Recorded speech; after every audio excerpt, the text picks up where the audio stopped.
Mjeku i urdhër, kur mos pini ujë duke ngrënë.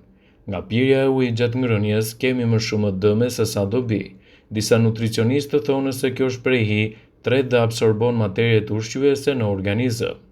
Ata porosisin që uji të mos pihet gjysmore para dhe një orë pas ushqimit. Nëse befas duhet patjetër të pini ujë gjatë ushqimit në mënyrë që më lehtë të përpini ushqimin, pini gllynka të vogla, në të kundërt mund të ndodhë një rrallim i rezervave të thartirës të kloridritit në lugth, e cila është kyçe në zbërthimin e drejtë të ushqimit. Sasia e madhe e lëngu gjatë ushqimit mund të shkaktojë fryrje, probleme me tretjen, pengon absorbimin dhe krijon probleme në ushqyerje. Një lugth me pH ideal është 1 deri në 2. Në nivelet të thartirës mund të ndihmojë në zbërthimin e albuminave dhe nxitlierimin e enzimave të tretësje, dhe nuk duhet të pini ujë gjatë konsumit të ushqimit tuaj ose gjatë vakteve.